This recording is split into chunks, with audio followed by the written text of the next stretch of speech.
These card readings are for your entertainment and are laced with my personal opinions and perspectives. I'm not qualified to offer medical or legal advice. Seek professionals for legal, mental, or physical health needs, and know that while cards can give you major insights, ultimately, your moves are yours to make.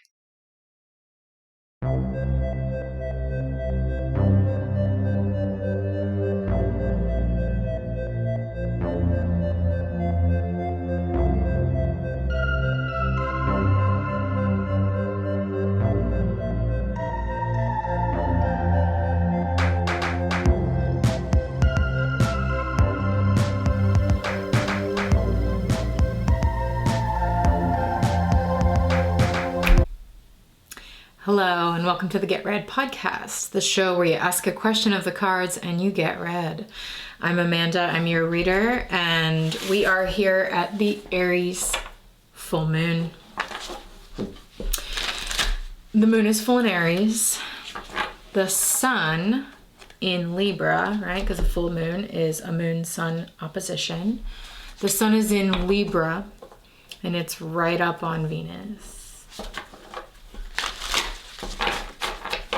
This is an interesting moon, and I'm very curious to see what the cards have to say to you all. A lot of Aries placement people called in. I'm so happy to read for you during this peak, culminating, maybe very intense moment for y'all. We're using the Goliath tarot today. This is a deck I've had for a very long time. Haven't pulled it out in a while. Excited to get into it. Those of you watching the video cast, you'll be able to see the beautiful images on the cards. Everybody else listening, I'll do my best to describe the images as they come. Let's just get right into it. First question. Hi Amanda, thanks for listening to this. I'm an Aries sun, Aries moon, and Pisces rising. And my question is in the realm of career and work. I have sort of a multi-armed self-run business. I offer tarot readings, yoga, meditation, dream work, and energy work. And I've been doing a lot of work lately on self-worth, self-love, and how these relate to my money wounds and the ability to receive. And I'm just, even though I have come light years beyond where I used to be, I am not seeing any translation, any momentum, any of this energy that I feel within reflected in my work. And I make all these offerings and no one ever takes me up on them. And I'm wondering if it's just time for me to give up. And maybe I'm just not this person. Maybe I'm just not this teacher, this reader, this energy worker, this whoever I'm thinking that I am. And maybe it's just time to, if I'm not making any money anyway, it's just time to focus on something I really love, which is writing, in particular, poetry. Again, thank you.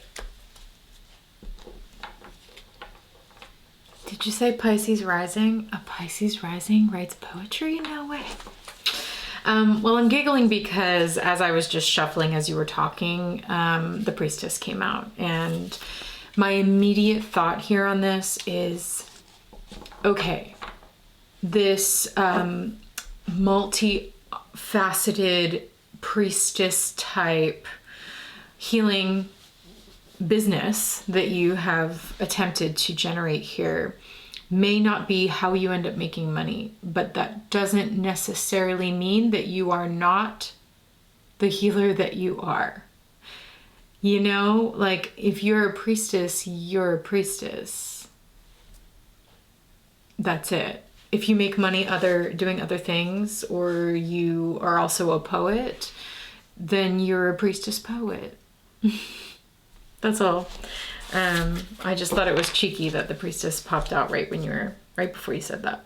Okay, let's get to the cards. Let's have a little shuffle and see what comes through. Well, beautiful. This card that is unique to this deck, it's called the Sacred Heart. Heart and Soul. The heart and soul of the deck. And didn't you say you've been doing a whole lot of self-love and a whole lot of work around healing for your own self and your own kind of wounding. So that healing, that sacred heart is here. That's nice.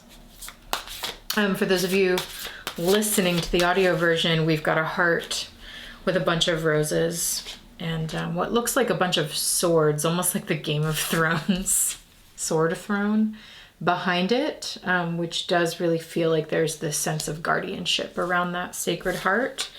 We also have nature, the seed of life, another card that is unique to this deck. Interesting that you're getting these non-tarot cards, non-traditional tarot cards.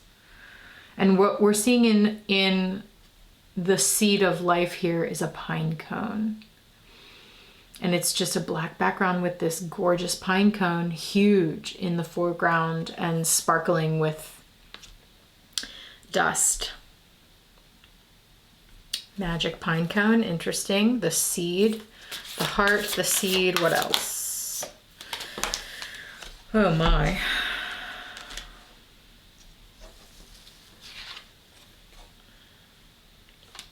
Okay, well, interesting that we have this pine cone as a seed, and then the Empress is here, the alchemical mother. So this idea of giving birth to something or seeding something deep within you. The alchemical mother here, this Empress figure, for those of you not watching, it's shown as, we're getting this X-ray vision of a bird who is looking like a peacock. That's the mother, and inside is this curled up little bird fetus being held in that space in the Empress's skeleton and insides. So there's a sense that something is maybe something new is wanting to burst or birth. Actually, burst is wrong. It's slower than that. It's maybe wanting to birth out of you. The cards aren't really saying clearly to me one way or the other if continuing your healing work, business as you've described it, is the right way forward. I'm not getting a clear yes or no on that. But what I am getting is whatever is beginning to gestate inside you that wants to come out, that wants you to nurture it and love it. It feels like your poetry or your writing, maybe part of your self-love and self-acceptance and that sacred heart energy you've been working with could really be boosted with your writing, because all of this that Pisces energy is really sticking out to me here. And with Neptune in Pisces, and Jupiter is going to go back into Pisces and join Neptune again. I'm not surprised that you're sort of feeling this seed inside you to be pulled back to writing, because that Jupiter-Neptune in Pisces combo is a beautiful, creative, imaginative space, alignment. These other cards did come out. I'm not really feeling like they're the main thing in the reading, but they do want to acknowledge what you've been experiencing in your business. And that's the Seven of Cups here. I find it really interesting. Okay, so in this card, we're seeing a bunch of octopus tentacles, many different arms, right? Holding up all of these cups, and every cup has something different inside of it. One of them is in fact a witch hat. Hello, October. So isn't it interesting that you yourself called your business multi-armed?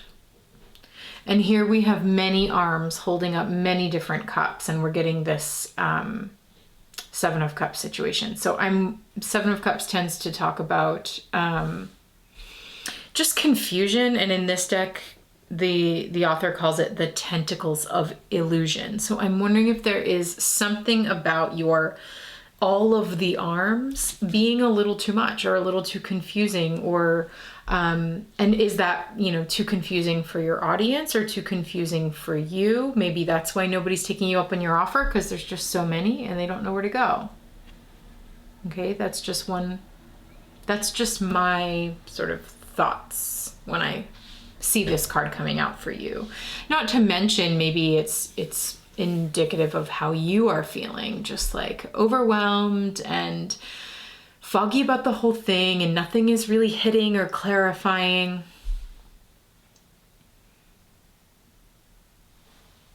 And then we have the Six of Cups that also came out, called the Reuniting Watering Hole. And we've got two hippos practically joined at the mouth, drinking water out of this beautiful pond at the same time. So I'm wondering if there is something that you are going back to. Again, writing, is writing something that you did once before that you would now return to? What can you go back to that feels almost like coming home to an old friend? That's the energy of the Six of Cups, of like, oh, I haven't seen you in forever. Everything's been so confusing, Seven of Cups, but here, sharing space here with you, it's like all of that's gone. It's so good to see you. So good to be reunited once again, okay? Something that you used to do. And in doing that, maybe that will clarify this question that you have around your business. Okay, I hope that was helpful. I want to say this one more thing. The Empress here has a little Venus glyph hidden at the bottom because the Sun and Venus are hanging out together here in Libra. So, you know what I'm thinking about actually? Okay, this is actually, it's all coming in. So you have all of this Aries energy. You said Aries, Sun, and Moon. Okay, whoa, this full moon's really activating for you. The Aries shift reading that I just dropped for the fall season is called Seasons to Come, and it is this reading that talks about like you are still a novice, like in some ways in terms of business and making money and like setting up foundations for yourself, like you're still very much learning how to do that. And so how do you find that sustainable thing that's going to hold for you and support you for seasons and seasons and seasons to come? And some of it in the reading was like a waiting game and a little bit of patience and like patience for the learning curve. And some of it was also like, okay, we have to really plan now for the long term. So I wonder what that means for you, if that reading might be helpful. But I'm also being drawn, and I'm thinking the Pisces reading is called First Steps. So I'm wondering if that's like the first steps to starting your writing, maybe. But the other thing is the Libra reading is called Disillusionment. And this sort of sounds like to me, from what I'm hearing from you, a moment of disillusionment. Of just like, this isn't what I thought it was, or, oh, and you got the tentacles of illusion. And the Libra reading is here to help with that disillusionment and bring some very much needed clarity. Which makes sense because Mercury's recent retrograde through Libra, and Mercury is now direct and heading into Libra as we drop this episode. So Libra, Mercury entering into Libra might really have something for you, like what house is that in your chart? All of these things I'm wondering and thinking about. So I send you off on an investigation. Go find out. And report back if you want to. Okay, thanks for asking. Next. Hi, Amanda. Thank you so much for doing these readings. I find them really, really helpful. You did a reading for me a couple months ago about a new relationship I was starting with a younger man. It was casual, and I kind of wanted to know what was going on. And that reading was very accurate. So thank you. As a follow-up, I do feel like this relationship is ready to come to an end. And what I want to ask the cards is that accurate? Should I kind of close the door and walk away, or should I leave the door open? I am a Pisces Sun, an Aries rising, and a Scorpio moon. Again, thank you so much. More Pisces Aries energy. Interesting with that Scorpio moon. Okay, the Scorpio reading. Full disclosure. the Scorpio reading for fall is called Full Disclosure. And it's just like, get it all out on the table, speak very directly, like say it all. Interesting. Okay. Well, my instinct before we even pull cards is just to say, like, well, first of all, thanks for calling back in and giving us an update. Love to hear it. Glad that last reading was helpful for you. Okay, Four of Swords wants to speak, so we'll just hold that. If you feel like the relationship is ready to come to an end, it probably is, and the cards are only going to affirm that unless there's some sort of glaring, like, no, no, no. But like, if you feel it, you are right, you know? But I'm just laughing because the cards are already confirming it for me, which is the Four of Swords. And here we have this, a circle of roses, and inside the circle is a rabbit that looks like it's a little bit in fear mode, or like like freeze. It's sort of just laying there needing to have a nervous system recovery time. And there's four swords like guarding that space, and the card says the sacred space. And the rabbit looks kind of terrified if you look on the video cast. Like the eye of the rabbit is just like wide, and as if it's just been through some sort of intense and like petrifying experience. And it sounds a little dramatic. Maybe this relationship was not that for you, but it is a card that talks about resting, needing to pause, needing time out, needing space, needing to take some time out and recover. So I'm wondering if that is affirming for you at all about your experience as you are considering ending this relationship. Let's see what else the cards have to say about ending this relationship.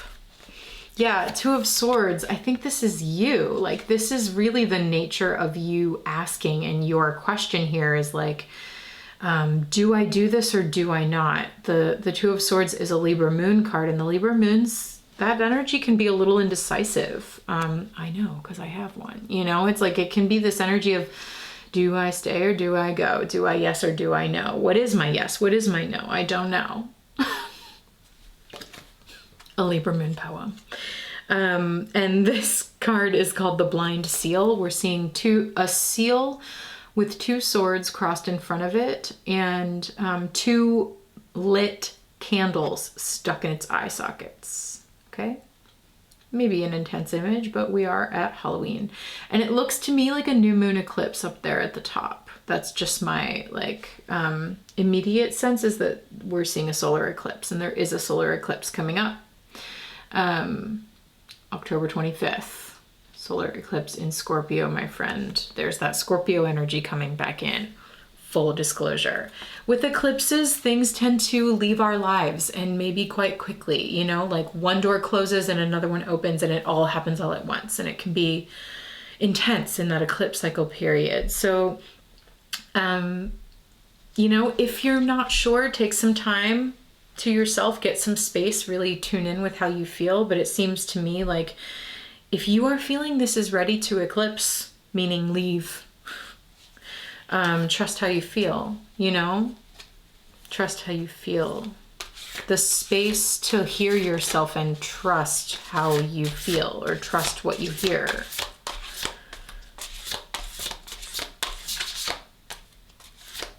Maybe like part of why you feel like you need to leave this relationship is because you need to get some space and just like hear yourself again.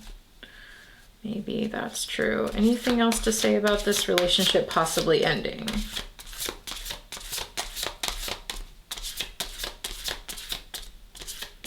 Are you hesitating because you don't want it to be a surprise?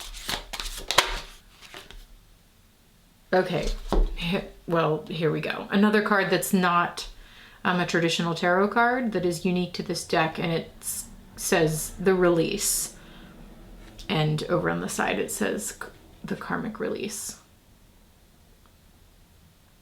You know, that's a loaded word, but for the purposes of this podcast, we will say that it may be indicating a sense of fatedness, like, oh, we were drawn together for this time, and it felt sort of fated and like had the intensity or the energy of fate attached to it. And now there is this permission in this card really being given to release, if that is what you are feeling. And what we're seeing here for you listeners is a deer opening its mouth and a bunch of butterflies are coming out. And the deer does have a tear, a single tear in its eye. Okay. So,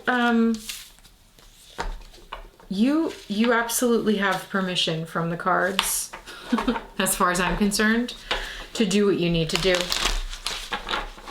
To take whatever break you need to take, whatever space you need to take to get the clarity you need to release in the way that feels good for you, whatever that means. But to me, if you feel like this is ending, it's because it probably is. Okay, next. Hi, Amanda. This is Martha, your friend Martha. And I'm so excited to be doing this. I've never done it before. Okay, I have a short duration, so I'm going to get to it. Just appreciate you. And so my question surrounds my offering as a teacher, as a healer, as a coach. I haven't been feeling super in alignment with what I've been doing, and I can't say I can actually put a finger on what doesn't feel in alignment. I think not being in person is a big one, just being in the digital space so much. But I miss my work as an artist, my purely creative work, and I sometimes wonder if coaching other artists gets in the way of me being able to do that. But I'm really feeling a pull towards a different career, and when I say career, I mean where my money is going to come from, and that might be a different format for my coaching, but I just don't know. Anyway, 10 more seconds. My sun is in Aries, my moon is in Libra, my rising is Libra, my moon is Scorpio. Thank you. Okay, hi. Yes, thank you for calling in. I love this. A second question here about my offerings aren't feeling like, they're just not feeling like it's hitting, or there's something sort of off about it. Interesting, this question about whether you should return or if the coaching is getting in the way of your creative stuff. Okay, let's see. Cards, what do you have to say for our friend here?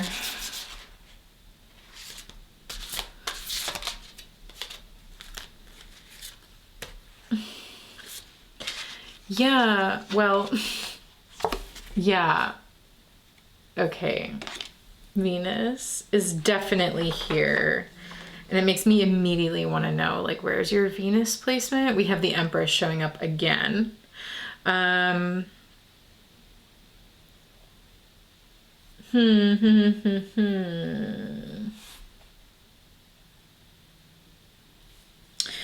Three of Swords, ouch. Okay, an intense emotional experience. We're seeing a heart in a glass, I don't know what you would call this, but it makes me think of the Sleeping Beauty rose suspended in the glass, but it's a bleeding heart with a bunch of swords breaking the glass, sticking into the heart. And that's all situated on top of these spikes, which are on top of a tree stump, and the roots are exposed. So okay, whoa, I just felt something about I just saw sort of a visual story of the tree being cut down too soon. Something in the tree was, what does this mean to you, Martha? Because I don't know what it means. The tree was cut down too soon. Is that talking about what you mean when you say your creative endeavors? The tree was cut down too soon, and that was painful. There was something painful there. Three of Swords. And so from there, you progressed here to the moon, the Four of Pentacles, which we're seeing a goat. There's some Capricorn energy. A goat standing on a very narrow tip of the mountain, just sort of all the 4 feet in one place, and alone on the top of that mountain. And it says the prudent mountain goat. So there's something, I'm getting a story of like a tree cut down too soon, and it was super painful, like emotionally especially. And so maybe you went and did the prudent thing, the thing, you know, like I should build base income. Of course you should. I should build financial security for myself. I should do the prudent thing. But then you're like isolated and alone in that, which is not helping the painful emotional experience. I'm wondering if part of what you're missing, like you're saying, you're working in the digital landscape and you're not in person with people. So I'm wondering, and especially because I know you and I know the theatrical nature of the work that you have done, I'm wondering if you're craving that magic that happens when you're creating in a room with other people, you know? Because I'm really just seeing like, yes, the goat is prudent, but the goat is alone. And that's what feels the hardest here emotionally. But then we have Venus, then we have the beautiful Empress that it just feels like you. And if you remember from earlier, this Empress is a peacock with a little bird fetus gestating inside of it. So I'm wondering if there's something that wants to be born. I'm looking at the Three of Swords and I'm thinking born again. And I keep feeling like to be born again, wanting to be born again, and not in an evangelical Christian sense. Wanting to be born again. Oh, whoa, that same card the last caller just got. The release, that karmic release with the deer opening its mouth and the butterflies all flying out. Again, like a painful, there's been some sort of painful release. And then I'm hearing like in that release, maybe there will be space for you to be born again, or for some part of you or something in your life to be born again. This is not answering your question, but you know how tarot is. It rarely gives you any sort of literal or direct answer, although sometimes that can happen.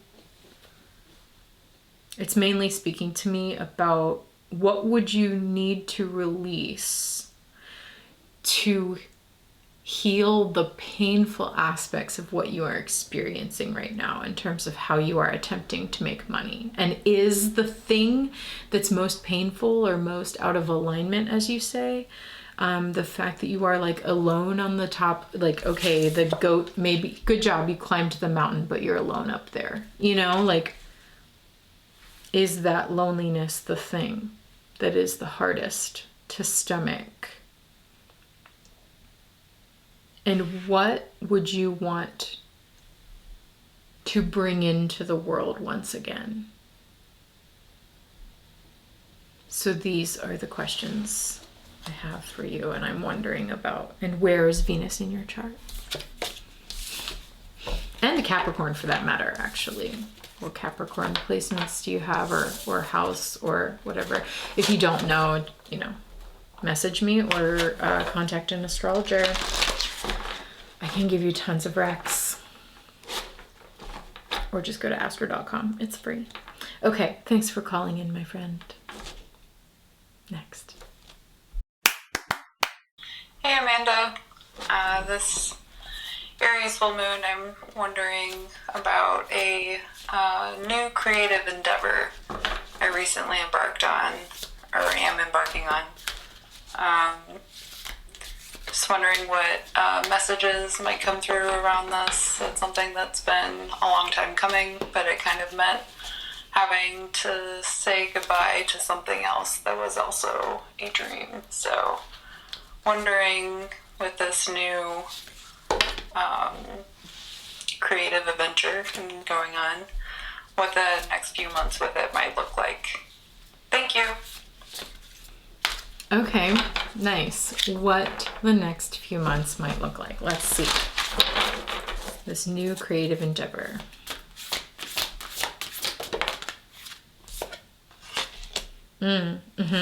Oh, interesting. This card, the Sacred Fire, and it says the Rebirthing Bonfire. And it's got a bunch of bones burning. Bonfire, right? Comes from bonfire. So we're seeing a bunch of antlers or like moose racks. Bones burning here in quite a majestic blaze. A huge bonfire. The rebirthing bonfire, which is interesting. You know, like certain bones, certain things have to burn in order to welcome in new birth or welcome in something new. Rebirth. Continuing the thread from the last person, something being born again. Rebirth. Rebirth of your creativity. Like, is this creative thing something you've done before? Interesting. But it could, like you said, there is an exchange. You have to give something else up in order for this to happen. Okay. Interesting. More like burning. Now we're seeing some sort of smudge stick or something like that being burned. Looks to me like a Native American sage smudging ritual being pictured amidst a bunch of pines in a pine forest. So we have a bonfire, we have a plant being burned with the smoke, the intention being to clear, cleanse, purify. And it does say the purity here.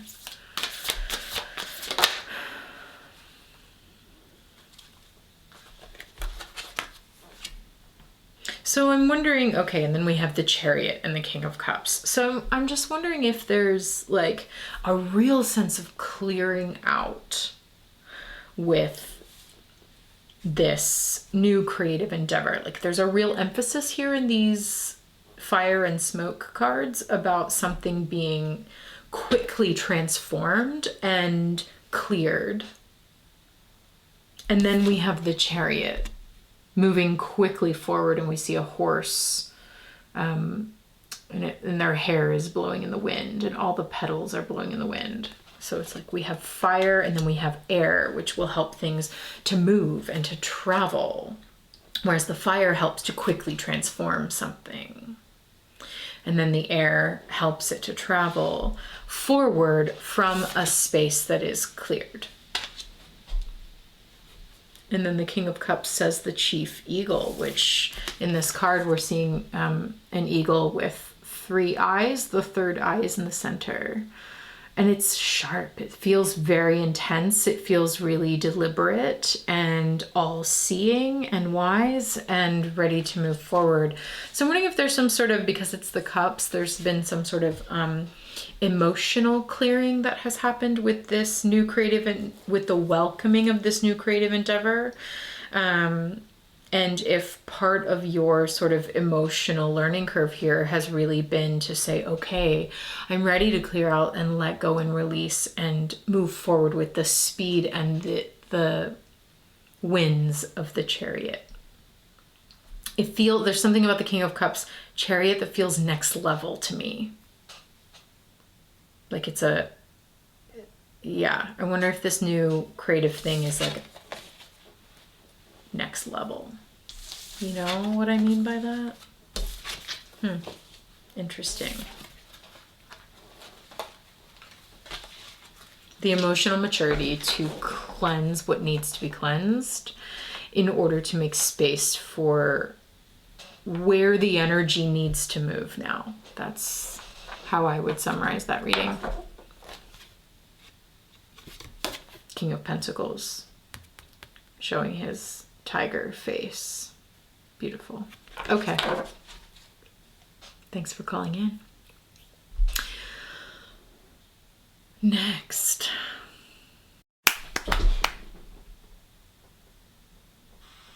Hi, Amanda. A Pisces Sun, Leo, and Libra rising here, looking for a bit of tarot guidance. So I moved across the country this past summer, leaving my Pacific Northwest home where I've lived for the past 10 years for the Midwest where I grew up. And I've honestly been having a pretty tough go of things. I never felt a sense of belonging here and really never expected to move back. But I felt this really strong calling, particularly to be closer to my grandmothers, as well as had this mysterious feeling that it would bring me closer to my goal of becoming a mother. So since arriving, it seems like one thing after another has gone wrong. Gotten COVID, lost my job, got in a car accident. So I guess what I'm looking for is a big picture view of why I was called here. Really something that I can hold fast to as I weather the storms of these challenges. Is there a message that will help me build resilience instead of just collapsing under all of this difficulty? Okay, let's ask. Wow, tough go. Ooh, whoa, it's a lot. Okay, well, the Five of Cups is certainly, I think it says the spilt regret, and we're seeing cups that have spilled all over a desert floor. So is that a thing? Is there some, it sounds like there's some regret going on. At least like emotionally speaking, you're feeling like maybe there's some regret. Okay. Show us the big picture here of if there's a reason you were felt called.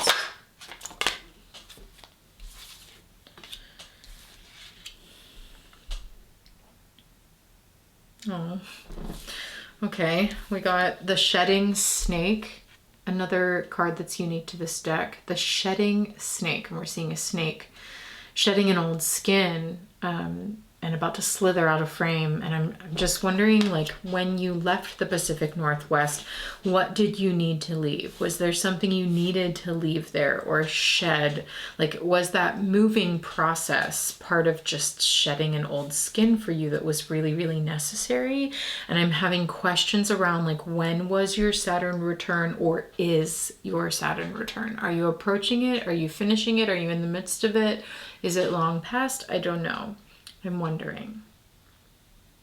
And then we have the Knight of Wands, and in this deck it's the kind-hearted moose, and there's this huge moose with two little sweet birds on its head, and it just sort of feels like someone that does the right thing for their family, especially in the context of what you have offered about feeling like you needed to go back for your grandparents. You know, doing something kind.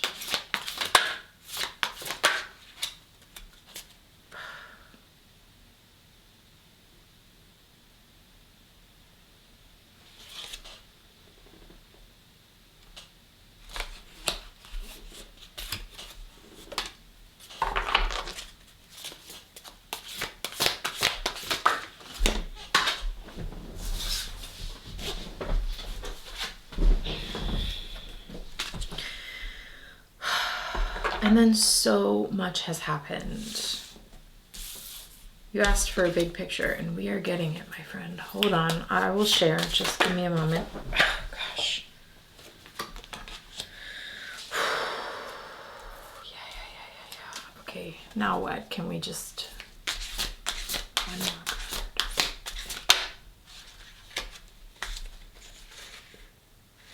Interesting. Okay. All right, this is a huge reading. We're on a podcast. I'm going to try to condense it for you. We got some intense cards. I'm just letting you know right now. So we have that shedding of skin. We have like this kind moose with these really good intentions, like making a really bold move to like support family or whatever. And then we have the devil. which is this really intense image of, you know, here we are, spooky season. Hi, it's like a deranged looking goat with a snake around it. And then we have the tower, which is a burning tree with a bunch of birds panicking and flying out of it. And then we have the Eight of Swords, which says the imprisoned bear, and it looks like a bear frozen under the ice, surrounded by swords, trying to claw its way up out to the surface. So holy moly, that definitely describes all of the experiences you've been having there in the Midwest. Like you lost your job, you got in a car accident, you know. Ouch, one like intense experience after another.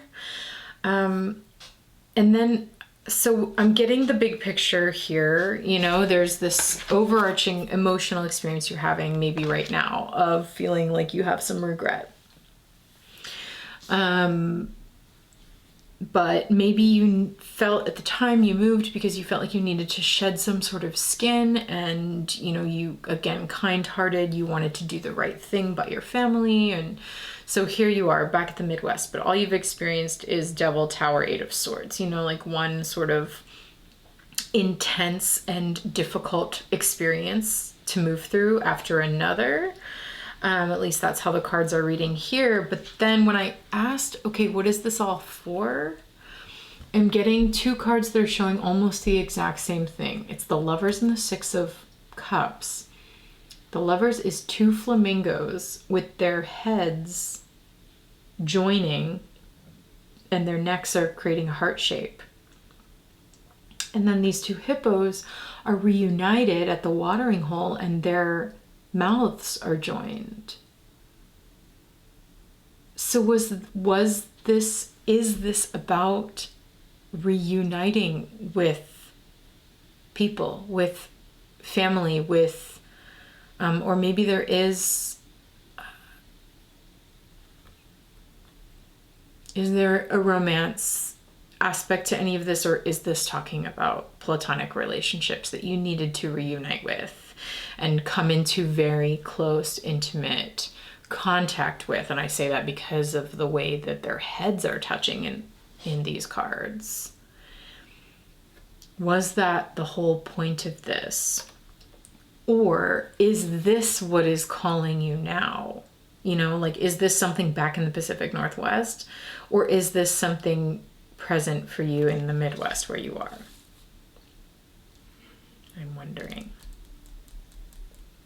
But it does, the cards are absolutely acknowledging any feelings of regret you may be having or grief around this last few years. The cards are acknowledging this, the life you have left behind and the person maybe that you were, that you grew out of. They're acknowledging your kind heart with so many impulses to support and carry others. Interesting, I will also say that there's these two birds side by side on the moose's head, and then we've got the two flamingos and the two hippos. Like, there is something really strong here about relationship. Maybe that's, I don't know, like, did you need to shed the skin of someone who, like, out of kindness always carries others? But now you've been through these really intense experiences and maybe you're feeling sort of trapped here and stuck, the imprisoned bear. But I think the Lovers say go to the people you need to go to, whether that's being with your family in the Midwest or whether that's someone in the Pacific Northwest or elsewhere. It's like, you're not stuck, first of all. You can make choices to be with who you want to be with, because that really seems to be the point of all this, is to be able to touch foreheads, you know, with the people you love. Or the person you love, whatever this is for you.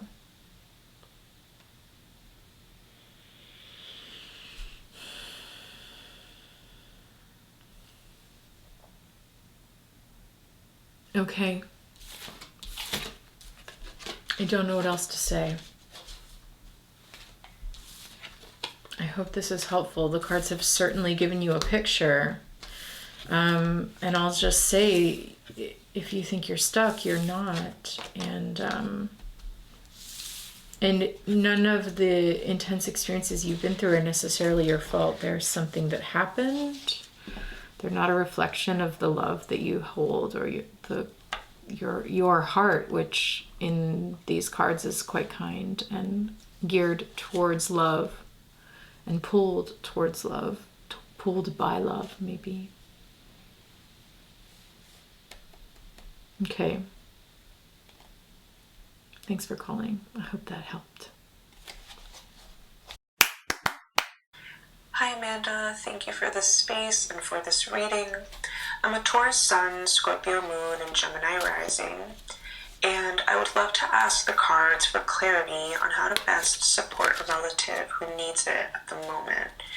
My relative is in a situation in which they feel very isolated and dislocated. Yet their situation feels stagnant and difficult to shift, or the conditions surrounding their isolation and dislocation feel difficult to shift. I worry about the impact of their isolation on their mental and physical well-being, and it brings me quite a bit of stress and heartache. I want to help them have a healthier and more connected life, yet I don't totally know how to support them or what to do given their somewhat fixed conditions. Feels like I'm trying to push against the wall, but something has to shift. Thank you. Okay, so to be clear, you are asking about how you can support this person, which is fair. Let's do that reading.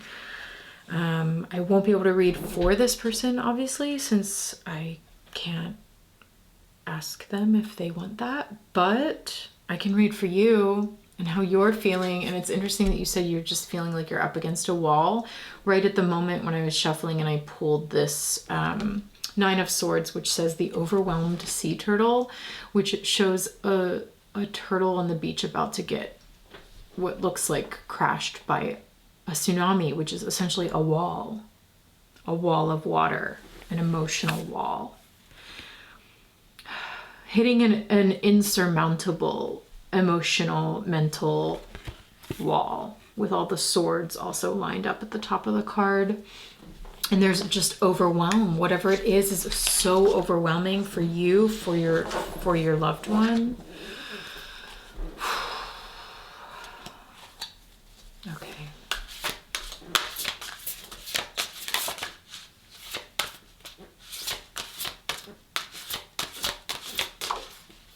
Ugh. Okay, well, we have the 9 to the 10. So that's a progression, right? A linear progression of something absolutely peaking, Aries full moon, culminating, coming to a point where something has to give. This can't continue, and then it does. It ends. It breaks. This 10 of Swords sort of looks like the aftermath to me. Like a wave has hit, and then in the aftermath we have this like bent, broken tree with a bunch of swords stuck in it and a bunch of what looks like dead crows, or and then a couple of crows trying to pick up the pieces of this mess once the waves have dried, because in this 10 of Swords card it's called the barren desert. So it's like everything has sort of once all of the emotional waters clear, then it just feels like everything is dried up, and then it's like once it officially ends and the waters recede, okay, now we can try to pick up the pieces amidst this pain. So it may be that you sort of have to wait for something to fully dissipate or fully clear before you can come in with aid and with however you might be able to help. Yeah, because I think everything right now maybe is just too much. We have another card of overwhelm, which is that 7 of Cups card, the tentacles of illusion, with just too many arms, too many, emotionally speaking, cups speaking, it's just too much. And the 9 of Swords literally says the overwhelmed. So this is either like too overwhelming for the person or too overwhelming for you.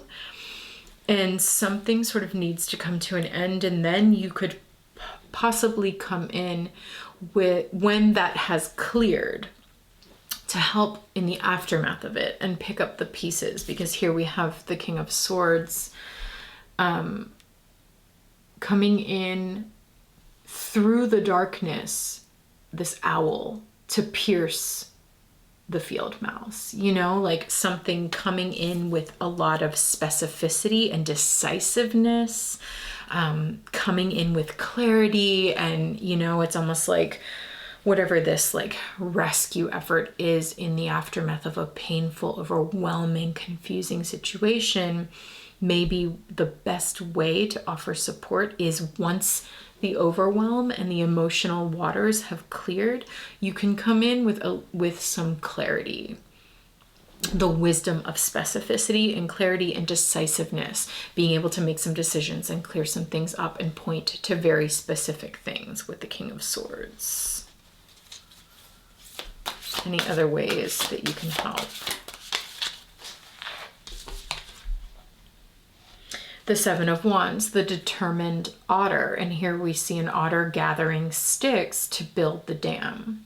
No matter how long it takes, in the aftermath of this Ten of Swords, we're going to be here, you know, it's determination. You know, who your friend or your family member in the aftermath of their Ten of Swords moment may not have the energy to make decisions or the sense of determination to rebuild, but maybe you do.